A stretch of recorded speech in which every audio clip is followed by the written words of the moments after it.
Hello. Hey, Hey, how are you? good. How are you? Good, good, good. Happy Wednesday. Halfway there, right? Yeah, halfway to where? Well, yeah, for you, it's you work through the weekend, I guess, but for me, Well, it's like Groundhog Day. yeah, I know, right? Diana, Katrin are in here. Stick your videos on, guys. Sorry, Ron just texted me. Oh. I think there is 21 booked in. So, yeah, no worries, Diana. If you need to leave at some point, no worries. Obviously, this takes precedence, so I'd probably just ignore the work phone call. If you have any questions for Bridget on protein, some people seem to be struggling to hit protein goals on the first week, and it's quite common for a lot of the challengers. So ask away. And then if you have any questions on carbs, fats, proteins, what they are, what they do for your body, the benefits, ask away. And you can ask Bridget about any myth busters about carbs and fats. Thanks, Mike. So you can talk about all the benefits of consuming them. How are you, Alison? You're the only member with their camera on. Am I? What a shame. You what? What a shame that is. Are you still in bed? No, I just came up to my room. I done the workout back. My head's banging. Right, okay. Did you do that lunchtime class? Yeah. Feeling good? Oh yeah. How is Lidl are selling Kettlebells tomorrow. Weights tomorrow weights morning. tomorrow. When are Tesco gonna start selling weights? Some Tesco stores do sell them, the bigger ones. Do they? Yeah. I assume they're all pretty much gone. Probably. I haven't been to any other ones except my own store, which is shit. Is that a big one now? No. Have you never been to Nugrove? It's been a while. Oh, you're not missing much. Back in the day when Nugrove was the place to go. The only shopping centre in Dublin to go to. Yeah, it's gone a bit downhill. No Eddie Rockets or anything anymore. When is a day out? There's a Camille now. There's a what? A what? Camille.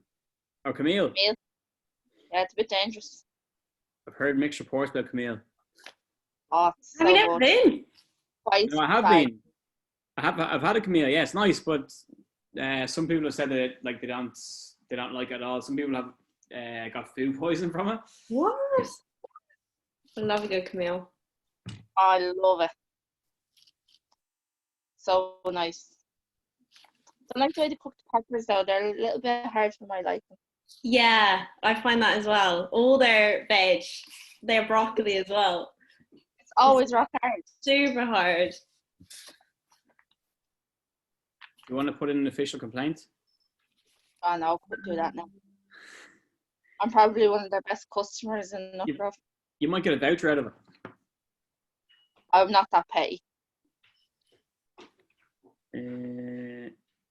Sorry, I just need to send the link on to one person here.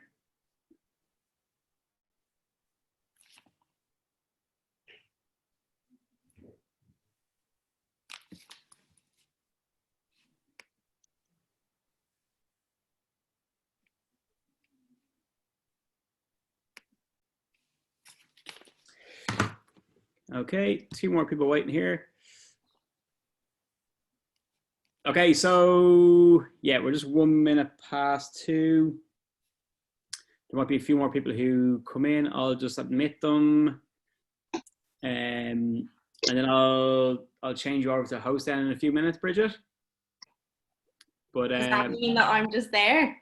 Say again? Does that mean that I'm just where you are? Yeah, it means you have all the power. Unreal. No pressure. Okay, cool. So let's get started. Maybe we'll just start off with Bridget discussing the topics for this week, which are hitting your protein goals, and then talking a bit about macronutrients, which are carbohydrates, fats, and proteins, and the roles they play, and the benefits to your body and your overall health and fitness. So there's still a few guys arriving in, so I'm going to give it over to you, Bridget. Kick in there. Sorry, if you guys have any questions as well, just put them in the chat box, and we'll go through them after Bridget's finished her conversation or her discussion here. Okay. Okay, I'll keep it pretty simple. I'm not going to like overcomplicate what the 3 macros are and what they do. The main thing you need to know is protein is the most important in regards to fat loss. So all macros are extremely important. You may think that others have less importance, as that you don't need as much in your diet, but all are extremely important because they all have 3 completely different functions. So protein, the reason why it's good for fat loss is, well, a huge amount of reasons. One main one is for hunger levels. So it essentially helps you to keep fuller for longer. It increases the hunger, it reduces the hunger reducing hormone, and reduces your hunger hormone essentially. So it kind of keeps you full in between meals. Sorry, the dog is just trying to escape there.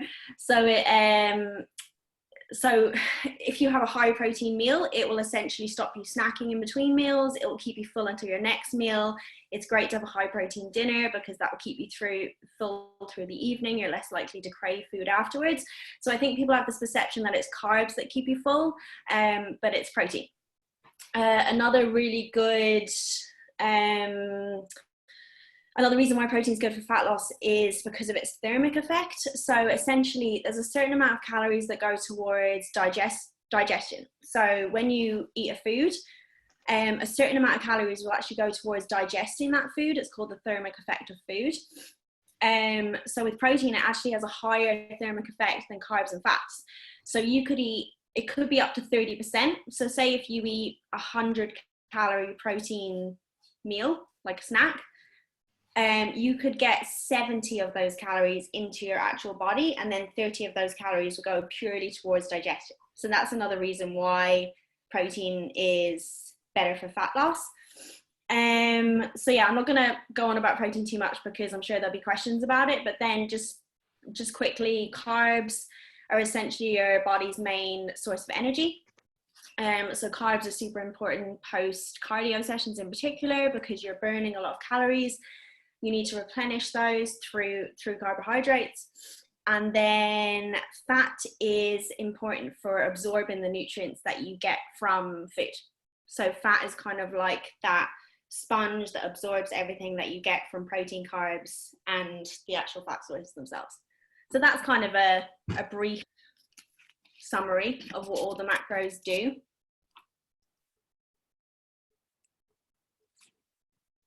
Okay. Ronan, you said you had a couple of questions from members that came up, and I'll type a few questions into the chat box as well.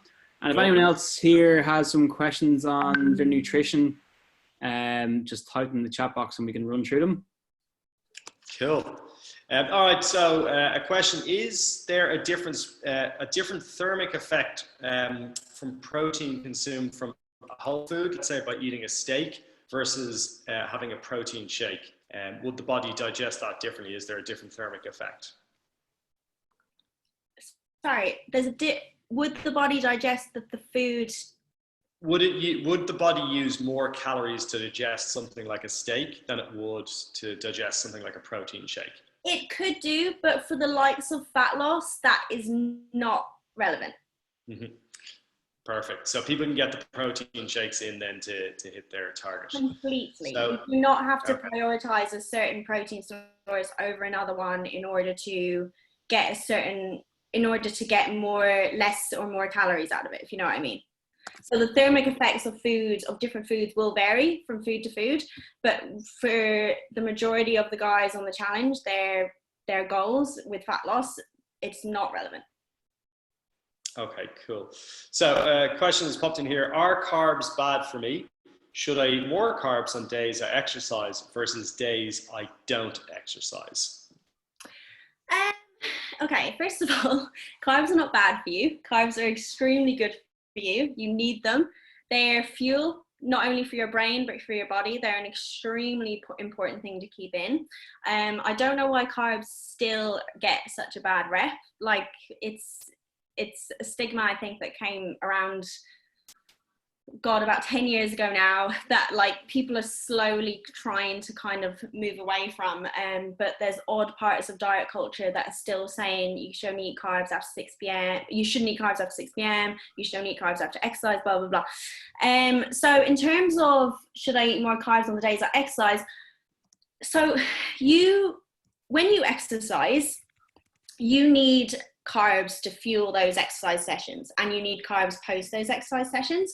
So for the likes of cardio, you'll need more carbs post cardio. But in saying that, that is mainly for people who are athletes or people who are really doing high intensity training. If you're just doing 3 days a week, light to medium intensity, you just need to have a balanced out split of carbs throughout your day and throughout your week. So yeah, consuming carbs post-workout will be better in terms of absorption, but in terms of fat loss, it's only the calorie deficit that counts. Yeah, absolutely. And I think even from a training perspective, as people progress along from fat loss to performance and muscle gain, carbohydrates can be very useful. Like I would generally have carbohydrates pre-workout as well as post-workout, and because I want to use that as a fuel source to perform better. I want to perform better so I can maybe grow muscle if I'm in a muscle gain challenge, or maybe just so I perform better in my next exercise. So as you move further along your fitness journey, we can talk about incorporating carbs, more into your cycle and when you should use them. But from a fat loss perspective, it's really not that important. It's all about protein, which leads us on to our next question, which from Svengeli. Should I eat protein at every meal? What are your thoughts on that, Bridget? Yes, 100%. Do you want me to go into more details to why? Yeah, I think it's worthwhile. I can summarize it kind of as briefly and non-scientifically as I can. So basically, there's a recommended protein amount that people should have, whether they exercise or not, per meal. That falls around 20 grams. So if that's essentially the max amount to stimulate muscle protein synthesis. If you have sub 20 grams a meal, you're essentially sub maximal in terms of stimulating protein synthesis, right?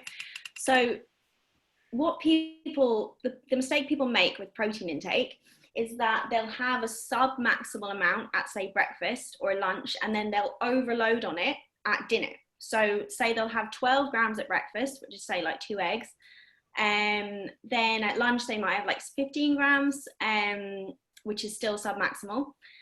Then at dinner, they'll have like 50 grams because they'll have like chicken, maybe some rice in there, an egg on top, and they'll be like, happy days, I've balanced out from all the protein that I missed earlier on the day. It doesn't actually work that way because there's only a certain amount of protein that will be absorbed and then it just essentially just goes into calories. So say if you have 50 grams at dinner, you'll only absorb maybe half of that. So you might only absorb like 25 grams. So you're only getting for the total day 25 plus 15 plus 12.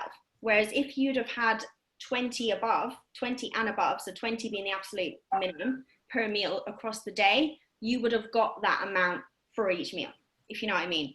So it's essentially protein, and spreading out protein and having it at every meal is what stimulates muscle growth and stimulates muscle protein synthesis. And if you don't, each time you go too long without protein, so say if you have only a protein at breakfast and dinner, you're in a negative protein balance. If that balance doesn't balance out, that's what essentially leads to muscle loss.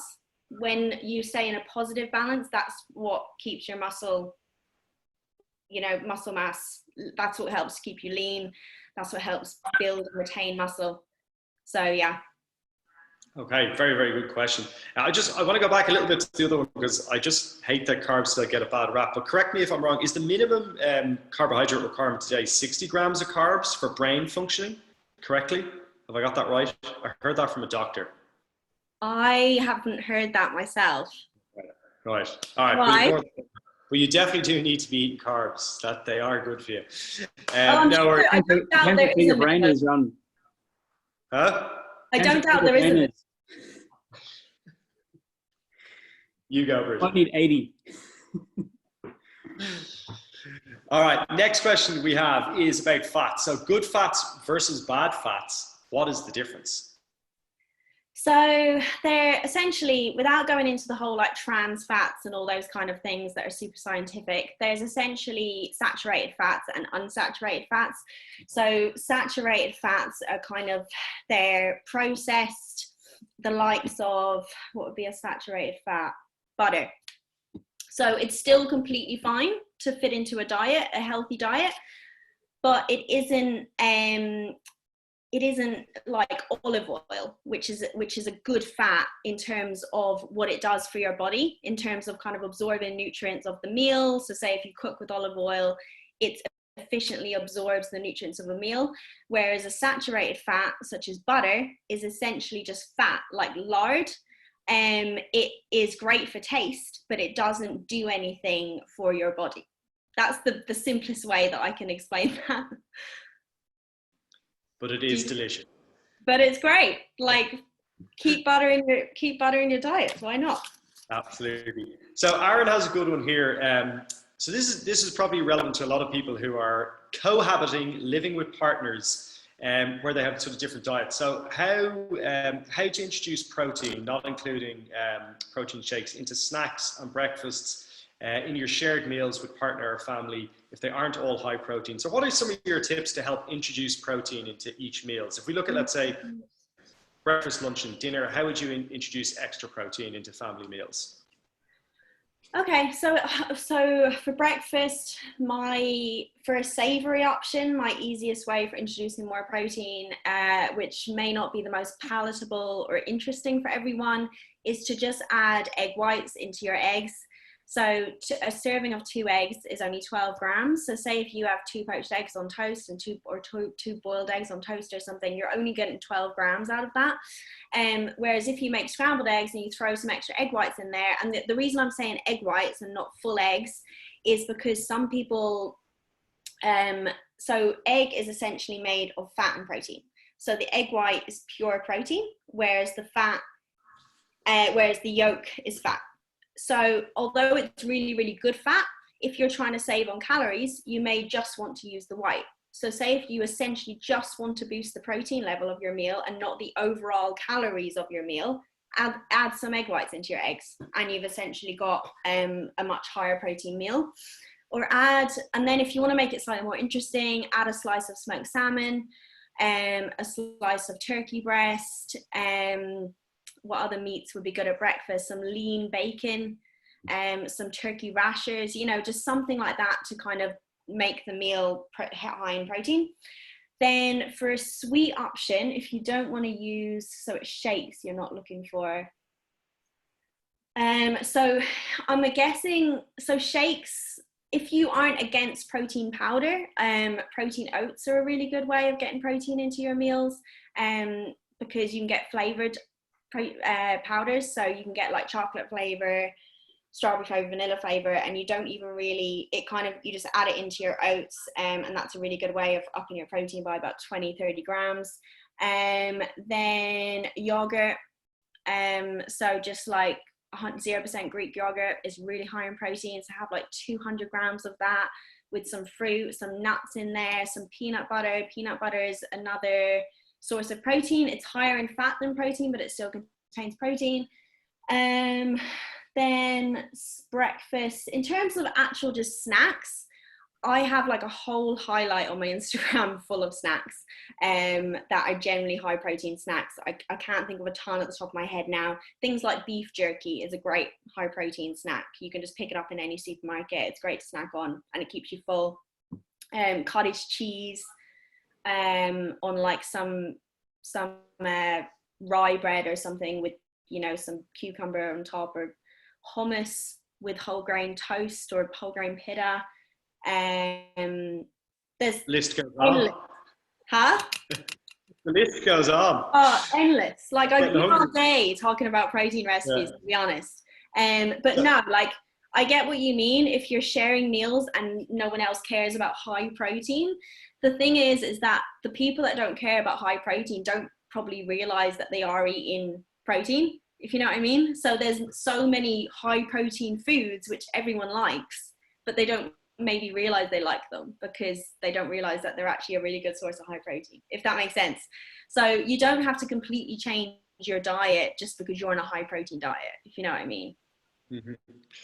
Okay, perfect. So there's a question here from Andrew that I think I might answer offline, Andrew, because I just need to find out the context of how much protein you're eating. But maybe you do have an answer for this. He says, I find I'm hungrier now that I'm trying to eat more protein, and as a result, I end up eating less carbs. Can you explain this? I think I probably need to know the context. Would that be fair to say? Yeah, I think, Andrew, I need to look at your food diary just so I can get an idea of how you're actually splitting up your protein and your carbs. You may be eating too little carbs as a result of eating too much protein, but protein as a whole is the most satiating macro, so you shouldn't be hungry. But anyone who is new to a calorie deficit, it will take about 10 days to adjust to that deficit.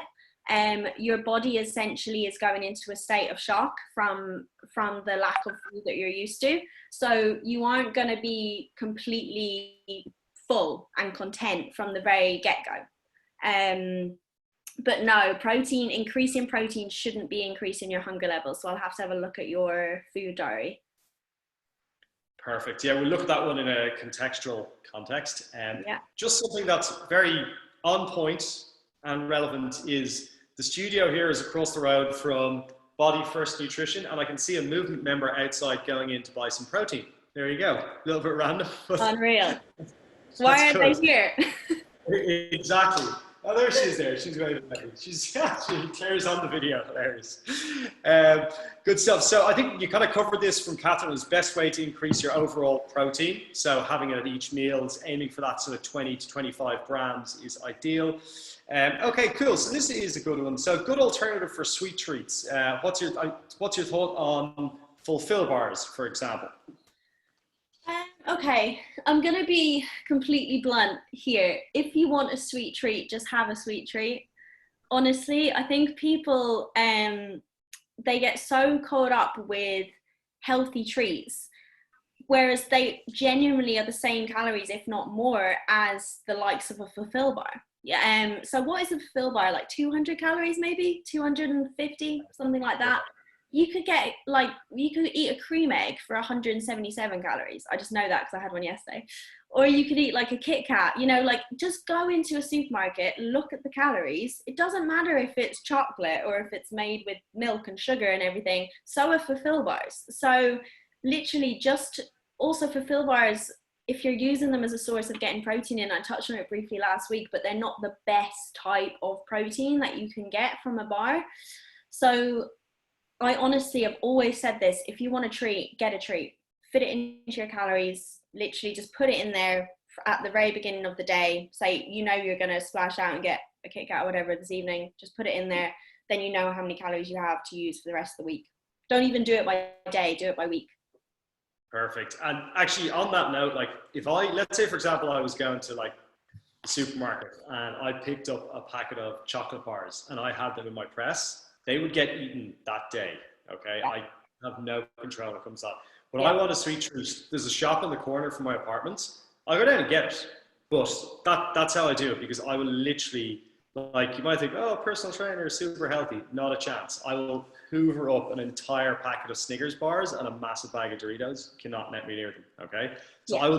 I'll include them, but I say, okay, I'm going to go to the shop and get them. So that's my tip on that. Kelly, actually, I've got a question from Kelly, but she asked me another question earlier on. She was asking about how you were able to have sweet treats in your diet.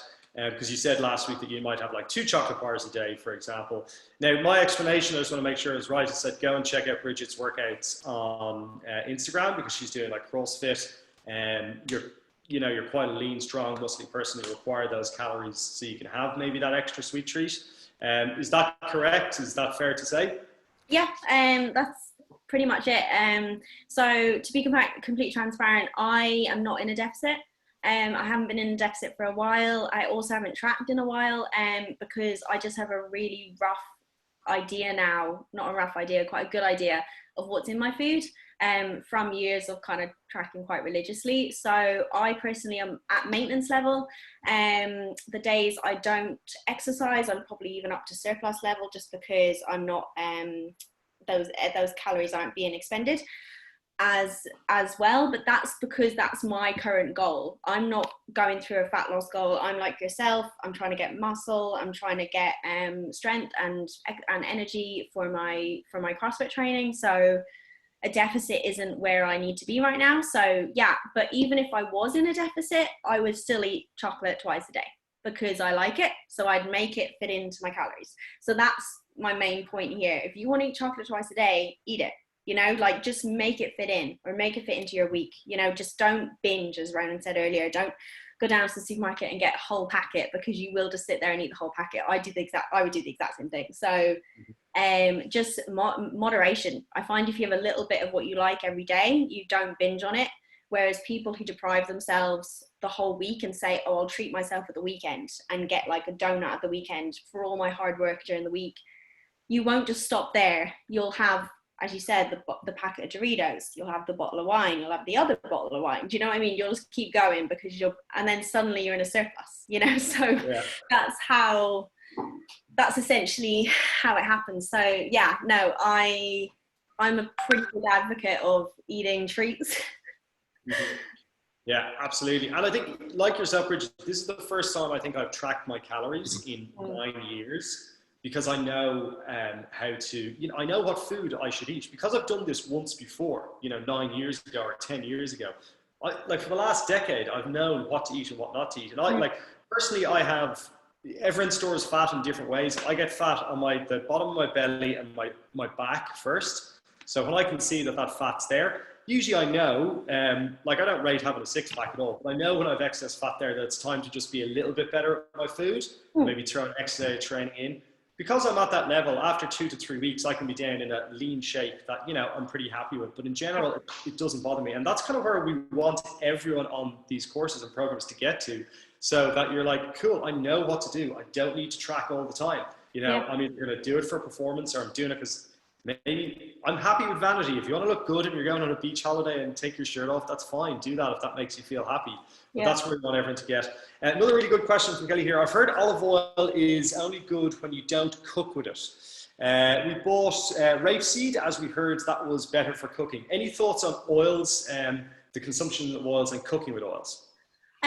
Use whatever oil you want. It isn't really true that olive oil is only good when you don't cook with it. Olive oil is great for also not cooking. So olive oil is great for dressings on salads and things like that. But especially if you mix it with like lemon juice and you put it on top of spinach, it essentially can help you absorb the nutrients of whatever you're eating better. So because that's what fats do.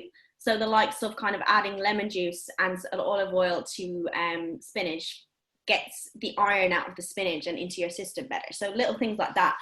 But cooking with it, it's completely fine. It's just another fat source. You essentially are always going to cook to the fat source. So pick your fat source. So coconut oil is slightly more saturated, so I don't use that as much.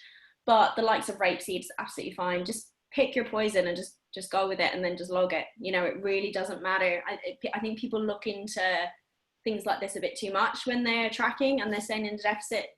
It's food at the end of the day. It's calories. You know, just simplify it a little bit for yourself. Perfect. So this is a really good one. I'm going to hand it over to you first, and then I'm going to tell everyone a little bit a story that you need to know about this. So Svengeli asks, your thoughts on intermittent fasting. Would this help with my weight loss journey? Okay, I'm gonna break this down, because I think people have this idea that intermittent fasting is a miracle fat loss strategy. The only reason intermittent fasting can help you with a weight loss journey is it physically gives you less time to eat food. So you have a window, an 8-hour window where you'll eat, and then 16 hours of fasting. So I think a popular window is 12 to 8 or 10 to 7. Generally, people find it hard to fit 3 meals into that window because it's so small. So say you'll have your lunch at 12, you're rarely going to have your breakfast at 12, you're rarely going to have your lunch then at like 4, and then your dinner at 7 or 8, because the time frames in between each meals are too little, and generally that doesn't match up with your work schedule anyway.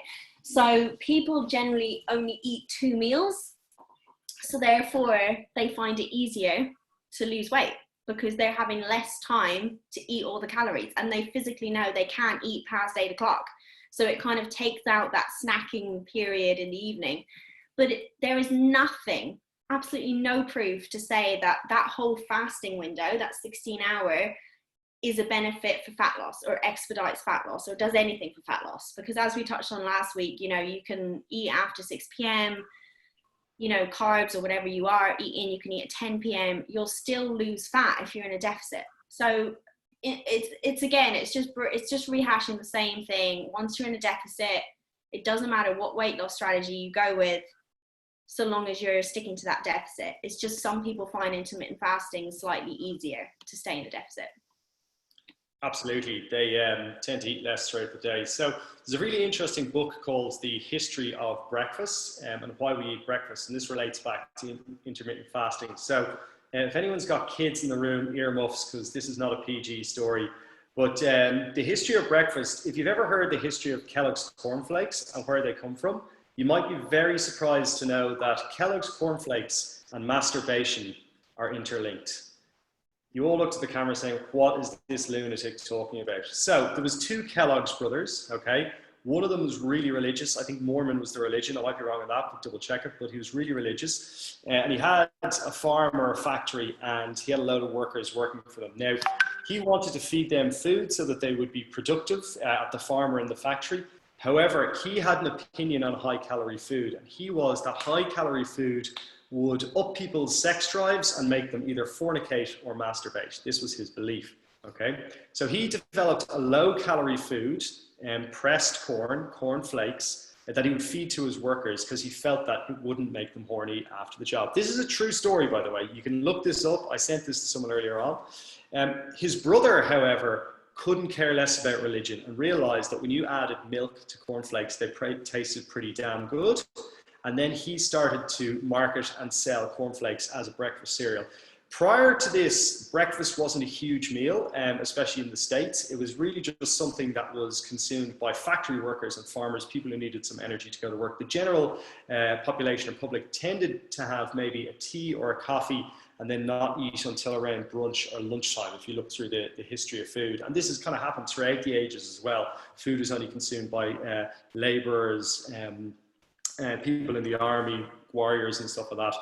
In around, was it the 30s, 40s or 50s, Edward Bernays, okay, was a guy, he was the nephew of Sigmund Freud, the famous psychologist. And he was the founder of modern day, what we call PR, but what was called propaganda. He has a book called Propaganda. And let's talk about the marketing of breakfast. Does anyone know why bacon and eggs is popular? Didn't think so, but don't worry, I'm going to tell you. So Edward Bernays, this genius marketer, he was approached by the pork industries in America, and they said, we need to sell more bacon. Sorry, not bacon, just pork products in general. So he said, okay, well, bacon is something that, you know, I like, I consume, it's tasty, I might have it for breakfast. He sent out letters to doctors all over America saying, would you agree that it's better to have a hearty breakfast or a sparse breakfast? He got the answers back from the doctors who he had selected, and 9 out of 10 doctors had recommended a hearty breakfast versus a sparse breakfast. So he took this message and applied it to bacon as a breakfast fuel. The guys in the chicken industry came along and said, stick a few eggs on there, will you? And we'll give you a couple of mil. So bacon and eggs became a breakfast staple. So when you're looking at food, whether it's bacon and eggs for breakfast, whether it's high fat, low fat, high carbs, low sugar, all this stuff, you got to think of the marketing that's behind that when you're seeing all these different foods. All you got to do is listen to what Bridget is saying about the principles of fat loss and muscle gain and apply those principles to your food choices, and you cannot make a wrong choice. If you apply the principles, you cannot make a wrong choice. So there is a little bit of history for you guys. You didn't think I was going to be able to work cornflakes and wanking into the same sentence, but there you go. I managed to do that. Nutrition talk at its best. Okay, we'll get back to some of the questions here. Love Aaron's comment there.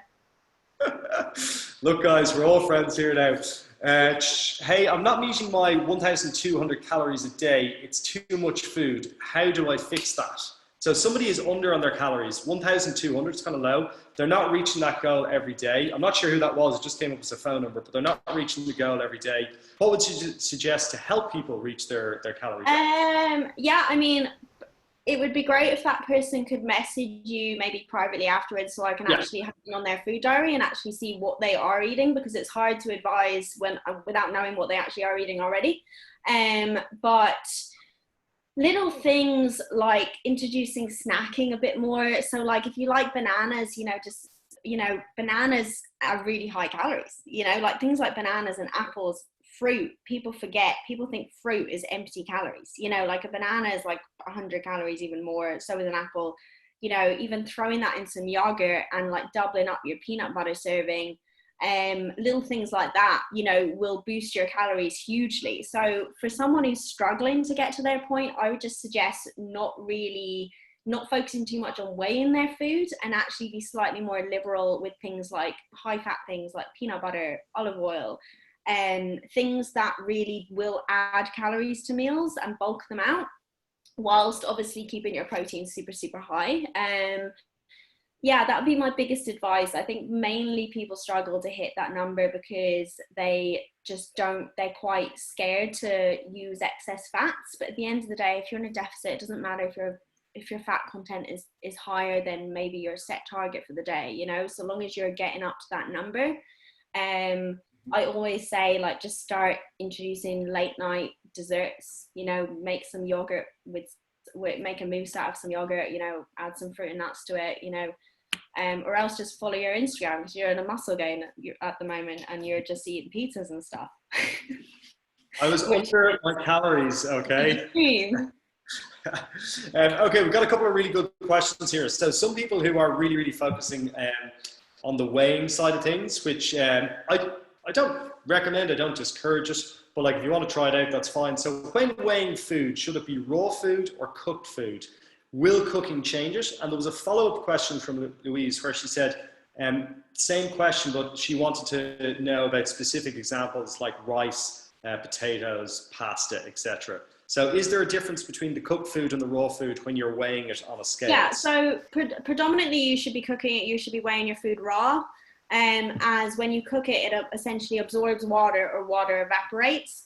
So the likes of like rice and stuff, and pasta, weigh that raw, because it'll expand when you're cooking. So if you don't, you'll end up eating a lot more than you think. So say if you weigh out 100 grams of pasta or something, when you actually cook that could be like 250 grams.